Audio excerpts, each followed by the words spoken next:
আসসালামু আলাইকুম প্রিয় শিক্ষার্থীরা, আশা করছি খুবই ভালো আছো। আজকে আমরা আলোচনা করব কিভাবে তুমি মেডিকেলের জন্য জুলজিটা পড়বে।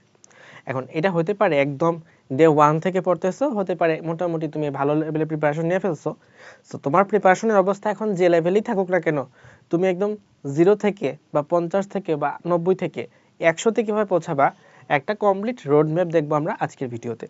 সো জুলজির রোড ম্যাপের ক্ষেত্রে ফার্স্ট অফ অল তুমি শুরু করবা হচ্ছে কোনো একটা রেকর্ডেড ক্লাস অথবা আর্কাইভ ক্লাস দিয়ে। সো তুমি যদি কোনো কোর্সে ভর্তি থাকো, হতে পারে সেটা ইঞ্জিনিয়ার প্রি মেডিকেল কোর্স বা সেকেন্ড টাইমের কোর্স, তুমি হচ্ছে একটা আর্কাইভ ক্লাস করলা। এটা সবার জন্য লাগবে না, যারা একদম 0 থেকে শুরু করতেছো তাদের জন্য লাগবে। সো আর্কাইভ ক্লাস করার পরে তুমি বইটা দাগায় নিবা। তুমি যদি কোনো কোর্সে না থাকো, ইউটিউবে র্যান্ডমলি সার্চ দিবা। সার্চ দিলে পরে যে চ্যাপ্টারটা আসে, যে ক্লাসটা আসে, সেই ক্লাস দেখে একটা রেকর্ডেড ক্লাস দেখলা। দেখার পরে তুমি এরপরে আসবে দাগানো বইতে। এখন দাগানো বই ভাই কেমনে পড়বো? দাগানো বই থেকে লাইনগুলো খুব স্পেসিফিকভাবে দাগাইতে হবে। মানে তোমার দাগানো বইয়ের মধ্যেই যেন একটা অ্যানালাইসিস থাকে। তোমার এই দাগানো বইয়ের মধ্যে তুমি ইনক্লুড করবা যে মেডিকেল ভর্তি পরীক্ষায় বিগত বছরগুলোতে কি কি লাইন আসছে। তুমি এখানে ইনক্লুড করবা বিগত বছরগুলোতে অনুশীলনীতে কি কি প্রশ্ন আসছে। তুমি এখানে ইনক্লুড করবা বিগত বছরগুলোতে বোর্ড প্রশ্ন কি কি আসছে, বিগত বছরগুলোতে ভার্সিটি কি কি কোয়েশ্চেন আসছে। সো কি কি বিগত বছরগুলোতে আসছে সেটা তুমি একটু মার্ক করে নিলে, এবং কোন বছর কোনটা আসছে এটাও যদি মার্ক করা থাকে সবচেয়ে বেস্ট হয়। এখানে তুমি মেডিকেল ভর্তি পরীক্ষায় 1988 সাল থেকে 2025 পর্যন্ত যা যা আসছে সব মার্ক করে ফেললা। অনুশীলনীতে মেইন 4টা writer Ajmal sir, Alim sir, Majeda madam এবং পারভিন ম্যাডাম। সো এখান থেকে তুমি দাগায় ফেললা। তারপরে বোর্ড প্রশ্ন এইচএসসি 16 থেকে এইচএসসি 25 পর্যন্ত মার্ক করে ফেললা। এবং ভার্সিটি যেগুলো প্রচলিত ভার্সিটি আছে, সেসব ভার্সিটির কোয়েশ্চেনগুলো তুমি মার্ক করে ফেললা। এর পাশাপাশি আরও যেটা তোমার কাছে মনে হয়েছে না ইম্পর্টেন্ট, কম ইম্পর্টেন্ট, একদম ইম্পর্টেন্ট না, এরকমভাবে আরও কিছু লাইনগুলোকে তুমি সাজাই নিলা। সো দাগানো বইটাকে তুমি যদি একটা কমপ্লিট অ্যানালাইসিস বুক হিসেবে বানাই ফেলতে পারো, তুমি দেখবা যে তোমার প্রিপারেশন মোস্ট অফ দ্য কেসে দাগানো বই লেভেলে আসলেই তোমার প্রিপারেশনটা অনেকের চেয়ে বেটার হয়ে যাবে। অনেকে হয়তো অনেক কিছু করে ফেলছে, বাট তোমার দাগানো বই যদি পারফেক্ট থাকে, তাহলে তুমি বলতে পারবা যে না, তোমার অ্যানালাইসিসটা পারফেক্ট আছে। অ্যানালাইসিস যদি কারো করা থাকে, ওর কিন্তু পড়তে খুব বেশি সময় লাগে না। কোনটা পড়তে হবে কোনটা পড়তে হবে না সে জানে। এখন দাগানো বইটা ভাই এতটা জিনিস খুঁজে খুঁজে বের করা অনেক বেশি চ্যালেঞ্জিং। আমি যদি তোমাকে এরকমভাবে একটা অ্যানালাইসিস বুক বানাই দিতে পারি, তাহলে জিনিসটা কি সহজ হয় না তোমার জন্য? সো তোমাকে আমি একটু দাগানো বইটা দেখে আসি আমি কিভাবে দাগাইছি আমার বইটাকে। এটা হচ্ছে পরিপাক ও শোষণ অধ্যায়। এখানে আমি ঢুকলাম। সো পরিপাক ও শোষণ অধ্যায়টা ওপেন করলাম। এখানে দেখো বিভিন্ন কালারকে মার্ক করা আছে। ফার্স্ট অফ অল এটা হচ্ছে সূচিপত্র, কোন কালার দিয়ে আমি কি কালার বুঝাইছি বা কোন কালার দিয়ে কোথায় আসছে সেটা বুঝাইছি। আমি কিছু কালারকে বিগত বছরগুলোতে আসা প্রশ্নের জন্য মার্ক করছি, আর কিছু হচ্ছে ভবিষ্যতে আসতে পারে আমার কাছে মনে হয়েছে, আমার অ্যাজাম্পশন বা আমার অ্যানালাইসিস। সো সেগুলোকে 5 স্টার, 3 স্টার, 1 স্টার হিসেবে ভাগ করা হয়েছে। ওভারঅল 7টা সেগমেন্টে সব কিছুকে ভাগ করা হয়েছে। এখন তুমি বই দাগানোর সময় সবগুলো যে আলাদা আলাদা করে কালার দাগাবা তা না, বাট তোমার জন্য মানে দাগাইতেও পারো, নাও দাগাইতে পারো, বাট তোমার জন্য যেটা মনে হয় যে না আমার হচ্ছে সবগুলাকে এক কালার দিলেও সমস্যা নাই। যেমন মেডিকেলের প্রশ্ন আমি তো পড়তেই হবে, অনুশীলনীর প্রশ্ন আমাকে পারতেই হবে, বোর্ডের প্রশ্ন তো আমাকে পারতেই হবে। সো এগুলাকে আমি এক কালার দিয়ে দাগাইলাম, কোনো প্যারা নাই, পাশে হচ্ছে সালটা লিখে রাখো জাস্ট। এটা আমি আরেক কালার দিয়ে দাগাইলাম, এবং এটার সাথে এটা সেম কালার দিয়ে দাগাইলাম। আর 5 স্টারের সাথে এগুলো হচ্ছে সেম কালার দিয়ে দাগাইলাম। মানে তোমার কাছে যেটা বুঝতে সুবিধা হবে, তুমি চাইলে 1 কালার, 2 কালার, 3 কালার দিয়ে দাগাইতে পারো, বাট তোমার কাছে যেন অ্যানালাইসিসটা থাকে যে কোথায় কোনটা আসছে। তাহলে দেখবা যখন স্পেসিফিক্যালি বোর্ডের প্রিপারেশন নিচ্ছ, তখন বোর্ডের জন্য একটা অ্যানালাইসিস ক্রিয়েট হয়ে যাবে। যখন ভার্সিটির প্রিপারেশন নিচ্ছ, তখন ভার্সিটির একটা অ্যানালাইসিস ক্রিয়েট হয়ে যাবে। যখন তুমি অনুশীলনীর জন্য কোথাও একটা এক্সাম দিতে যাচ্ছ, যে অনুশীলনী মেগা এক্সাম, তখন অনুশীলনীর জন্য প্রিপারেশনটা কমপ্লিট হয়ে যাবে। সো এইভাবে তুমি যদি লাইনটা সাজানো থাকে তোমার কাছে, তখন দেখবা যে তোমার প্রিপারেশন অর্ধেক এখানেই কমপ্লিট হয়ে গেছে। যেমন ধরো আমি যদি একটু জুম আউট করি, এটা হচ্ছে কোথাও আসে নাই বা 3 স্টার ইম্পর্টেন্ট, এটা 1 স্টার, এটা 3 স্টার, এবং এই অংশটুকু হচ্ছে 5 স্টার। দেখো এই জায়গা থেকে হচ্ছে জাহাঙ্গীরনগর বিশ্ববিদ্যালয় 21/22 স্টেশনে আসছে, এত দূর থেকে জানি না দেখা যায় কিনা। তো যেমন এখান থেকে দেখো কত জায়গায় প্রশ্ন আসছে, মোটামুটি 20টা জায়গায় এখানে প্রশ্ন আসছে। দ্যাট মিনস এটা হচ্ছে একদম রেড জোন, এখান থেকে পরীক্ষা লাগবেই। সো এরকমভাবে যদি অ্যানালাইসিসটা তোমার কাছে থাকে, এখান থেকে কি কি আসছে কি কি আসে নাই, মানে কোন জায়গাটা ইম্পর্টেন্ট আর কোন জায়গাটা ইম্পর্টেন্ট না, এই অ্যানালাইসিসটা কিন্তু তোমার দাগানো বইয়ের মধ্যেই হয়ে যায়। সো এটা একটু কালেক্ট করে নিবা। কীভাবে কালেক্ট করবা সেটা পরে বলতেছি। এটা আমাদের কোর্সে পাবা। তো আমরা কোর্সের আলোচনায় পড়ে যাচ্ছি। আগে হচ্ছে তোমার যদি তুমি কোর্সে ভর্তি না হও সেক্ষেত্রে নিচে হচ্ছে দাগাই নিবা, ঠিক আছে, নিজে খুঁজে খুঁজে সবগুলো বের করবা। তারপরে যাও, দাগানো বই শেষ। এবার হচ্ছে তুমি লাইভ ক্লাসে আসবা। এখন লাইভ ক্লাসে সবার জন্য বাধ্যতামূলক সেরকম না। আমি লাইভ ক্লাসের ক্ষেত্রে ধরো উৎসাহিত প্রদান করি, আবার কারো কারো ক্ষেত্রে লাইভ ক্লাসটা উৎসাহ প্রদান না করে বরং নিরুৎসাহিত করি। কাদের ক্ষেত্রে? যাদের ক্ষেত্রে এই লাইভ ক্লাসটা করার জন্য সোশ্যাল মিডিয়া ইউজ করতে হয়। যাদের লাইভ ক্লাস সোশ্যাল মিডিয়াতে হয় তারা সোশ্যাল মিডিয়াতে আসলে খুব বেশি মনোযোগ রাখা যায় না। ফেসবুকে হইলে ফেসবুকে ক্লাস দেখবা নাকি রিলস স্ক্রল করবা। স্পেসিফিক্যালি আমি যদি হইতাম তাহলে রিলস স্ক্রল করতাম। কারণ হচ্ছে তোমার কাছে একটা অপশন আছে যে না আমি হচ্ছে পরে রেকর্ড দেখতে পারবো, তখন তোমার মনে হবে যে না অন্য অন্য কাজ আছে, নোটিফিকেশন আসতেছে, সেগুলো দেখি। সো যদি সোশ্যাল মিডিয়াতে হয় তাহলে লাইভ ক্লাস করো না, তখন রেকর্ডেড ক্লাসটা ওয়েবসাইট থেকে করবা, বা যদি ওয়েবসাইট থাকে আর কি যে প্রতিষ্ঠানে করতেছো। আমাদের ক্ষেত্রে কোনো সোশ্যাল মিডিয়ার প্রয়োজন নাই, আমরা একদম ডিরেক্টলি তোমাকে আমাদের ওয়েবসাইটে তোমার লিঙ্কটা দেওয়া থাকবে, সেখানে জয়েন নাওতে ক্লিক করলে জুমে ক্লাসগুলো করতে পারবা। সো আমাদের সোশ্যাল মিডিয়ার কোনো বিষয় নাই, ক্লাস এসে ক্লাসগুলোর রেকর্ডিং ওয়েবসাইটে পাওয়া যায়। সো লাইভ ক্লাসটা এখানে থাকলো। ওকে, লাইভ ক্লাস করার পরে এবার হচ্ছে তুমি আজমল স্যারের বইটা পড়বা। ক্লাসে তো তোমাকে অলরেডি পড়ায় দেওয়া হয়েছে, দাগানো বইটা তোমার কাছে অ্যানালাইসিস হিসেবেও আছে।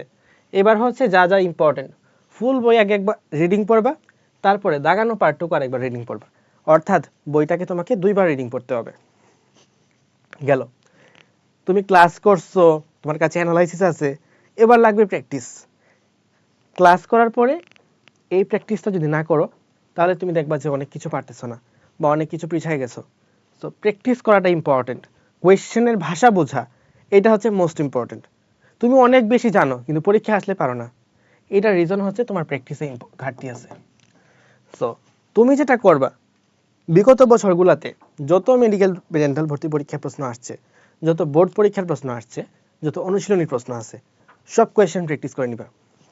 কারণ হইতেই পারে সব কোয়েশ্চেন তুমি নিজে নিজে পারতেছো না। তো ইন দ্যাট কেস তুমি হচ্ছে আমাদের প্র্যাকটিস ক্লাসটা করতে পারো। এখানে BOM দিয়ে বুঝাইছি বোর্ড, অনুশীলনী আর মেডিকেল। সো বোর্ড প্রশ্ন, অনুশীলনী প্রশ্ন, মেডিকেলের প্রশ্ন, বৌমা বলা যায়। সো এই বৌমার সব প্রশ্ন হচ্ছে তোমাকে প্র্যাকটিস করতে হবে। প্র্যাকটিসের জন্য আমাদের এখানে প্র্যাকটিসের ক্লাস আছে।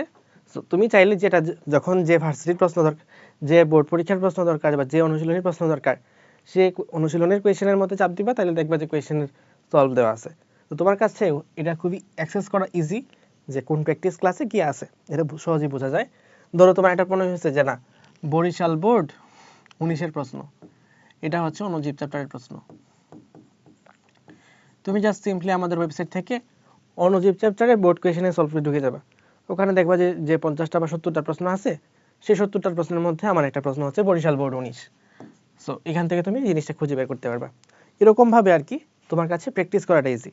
অ্যান্ড তুমি জাস্ট যদি অনেক সময় এরকম মনে হয় পড়তেছি প্র্যাকটিস করতে করতে আর খুব বেশি ধৈর্য থাকে না। সো অনেক সময় দেখা যায় যে শুধু ক্লাস করে গেলেও অনেকের প্র্যাকটিসটা হয়ে যায়। সো তোমার এখানে প্র্যাকটিস যদি নিজে করার ধৈর্য না থাকে, কেউ একজন প্র্যাকটিস করাই দিল, এটাও কিন্তু তোমার কাছে সেই ফেসিলিটিসটা আছে। আর যদি নিজে প্র্যাকটিস করতে চাও সেটাও সুযোগ আছে। ওকে, মানে তোমার কাছে তো সব কোয়েশ্চেন নাই, সব সব কোয়েশ্চেনের একটা সংকলন প্র্যাকটিস করার মতো করে আমি তোমাদেরকে দিতে পারি।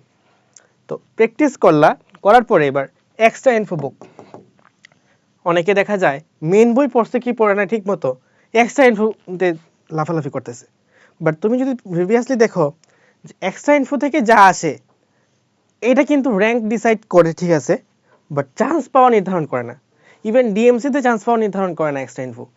সো এক্সট্রা ইনফোতে কম ফোকাস দিয়ে তুমি মেন বইয়ের যে ইনফোটা আছে সেই ইনফোর প্রতি ম্যাক্সিমাম ফোকাসটা দাও। তাহলে মেন বইটা আগে পড়লাম, মেন বই 2বার পড়া হইলো, এরপরে এক্সট্রা ইনফো বুকটা পড়তে আসছো। প্রথমে আলিম স্যার, তারপর মাজেদা ম্যাডাম এবং তারপরে পারভিন ম্যাডাম। মানে এক্সট্রা ইনফোটা পড়বা ধারাবাহিকতা অনুসারে পড়বা, Alim sir, Majeda madam, Parvin madam. অর্থাৎ তুমি প্রথমে আজমল স্যার একবার পড়ছো কি পড়ো না ঠিক মতো, তারপর আলিম স্যার ধরলা, মাজেদা ম্যাডাম, পারভিন ম্যাডাম সব একসাথে জগাকুচুরি, এমনি যেন না হয়। আজমল স্যারটা পড়ছো ভালো মতো, 2বার পড়া হয়েছে, এবার আলিম স্যারের এক্সট্রা ইনফোটা ভালো মতো পড়বা। আলিম স্যারের এক্সট্রা ইনফোটা পড়ার পরে মাজেদা ম্যাডামের এক্সট্রা ইনফোটা পড়বা।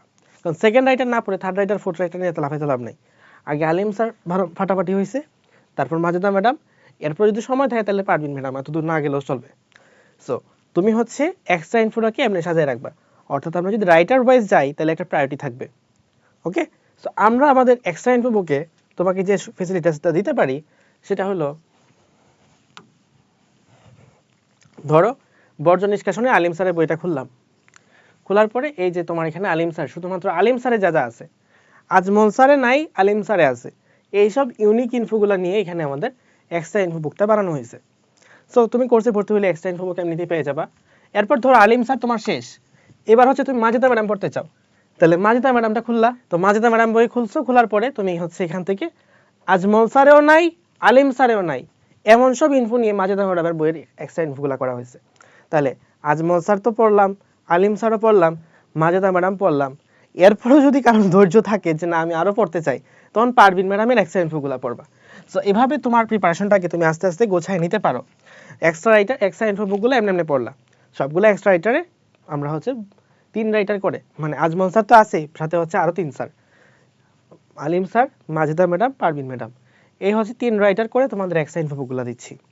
এরপরে যদি কারণ মনের মধ্যে অনেকের খুঁতখুঁত থাকে যে আলিম স্যার ঠিক আছে পড়ছি এখানে ঠিক, সমস্যা নাই, ধরো আলিম স্যার হচ্ছে এখানে খুললাম, যে কি বলা যায়, এখান থেকে ধরো একটা লাইন যে মূত্রের স্বাভাবিক হচ্ছে 96% পানি, 4% দ্রবীভূত থাকে, আর যদি মনে হয় যে না আরেকটু ডিটেলসে আমি পড়তে চাচ্ছি, জিনিসটা যদি আরেকটু তোমার কাছে কনফিডেন্ট মনে হয় যে না আরেকটু ডিটেইল দিয়ে আমি পড়তে চাচ্ছি, বা আশেপাশে আনুষঙ্গিক কী কী তথ্য আছে, যেমন ধরো এখানে নির্বাচিত পুনঃশোষণ লেখা আছে, 70% হেনরি লুপে পুনঃশোষিত হয়, এছাড়া আরও যদি কোনো ইনফো আমার প্রয়োজন হয়, আনুষঙ্গিক ইনফো জানতে চাচ্ছি, সো ইন দ্যাট কেস তুমি এই ইনফোটা কোথায় পাবা, একদম সরাসরি এক্সট্রা রাইটারের দাগানো বইয়ের মধ্যেই পেয়ে যাবা।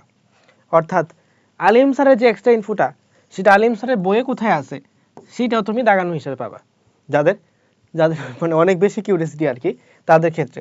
সো এটা হচ্ছে তোমার নিজের উপরে, তুমি যদি না পড়ো কোনো অসুবিধা নাই, এটা পড়ার পর তোমার চান্স পাওয়া না পাওয়া, র্যাঙ্ক পাওয়া না পাওয়া ডিসাইড করে না, এটা জাস্ট কাইন্ড অফ একটু রিলেট করা, একটু বেশি পড়া, বসে আছি আজেইরা সো পড়ি একটু, এই জন্য তুমি কাইন্ড অফ দেখতে পারো। আচ্ছা, তাহলে তোমার এটা এক্সট্রা ইনফোটাও সলভ করা হয়ে গেল। এবার অনুশীলনীর প্রশ্ন, এবার বোর্ড পরীক্ষার প্রশ্ন, এবার মেডিকেলে আসা প্রশ্ন, এগুলো তো আমার প্র্যাকটিস করতে হবে।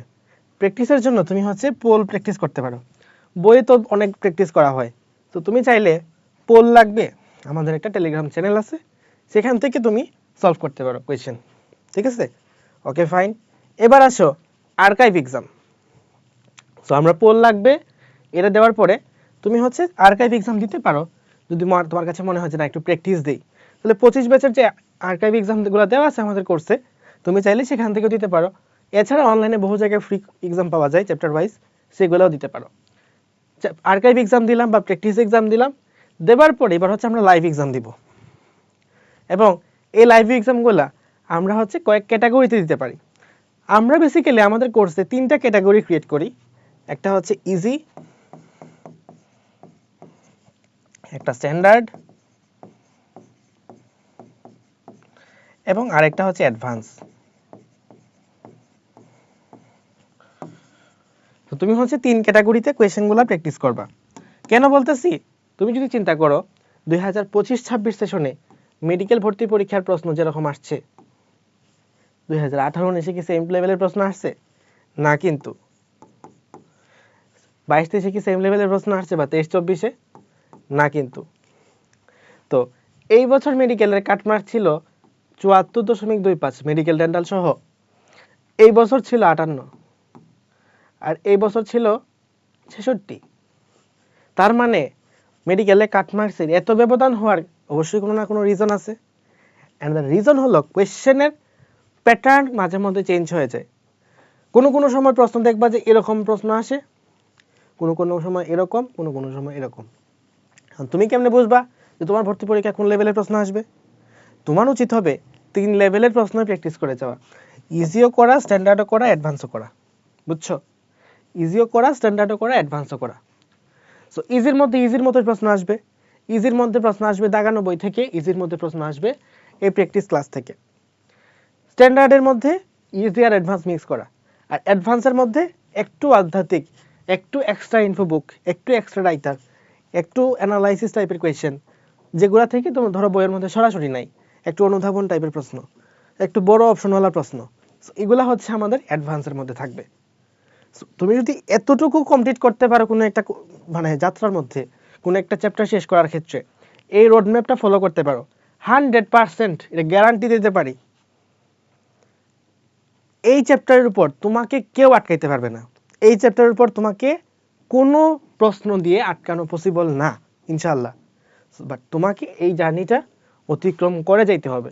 অনেকে বলে ভাই আপনি আনবিটেবল, আনবিটেবল বলা উচিত না, মানে ধরো আমি যখন কোনো কম্পিটিশনে পার্টিসিপেট করতাম, ম্যাক্সিমাম টাইমে দেখা যেত যে আমি এটার মধ্যে ফার্স্ট হয়েছি বা টপ 3-তে আসি, টপ 5-এ আসি, বা মোটামুটি টপ পজিশনে আসি। মেডিকেল ভর্তি পরীক্ষায় তো টপ 3-তে ছিলাম। সুতরাং এইটা কিভাবে ডেভেলপ করা যায়? ডেভেলপ করা যায় যখন তুমি এরকমভাবে একটা রোডম্যাপ ফলো করো। তো এই রোডম্যাপটা যদি তুমি ফলো করতে পারো, জুলজির ক্ষেত্রে সব চ্যাপ্টারে তোমাকে জুলজির কোনো প্রশ্ন দিয়ে আটকানো পসিবল না। তো জুলজির জন্য আমরা বলছি আজকের ভিডিওতে, নেক্সট ভিডিওতে আমরা অন্য কোনো একটা পেপার নিয়ে আলোচনা করব, সেটা হইতে পারে তোমাদের পছন্দ অনুযায়ী। তো তোমরা কমেন্টে একটু জানাও নেক্সটে তোমরা কোন সাবজেক্ট বা কোন পেপার জন্য কিভাবে মেডিকেলের জন্য পড়বো, এই ভিডিওটা চাচ্ছ। সবার জন্য শুভকামনা থাকলো। আল্লাহ হাফেজ।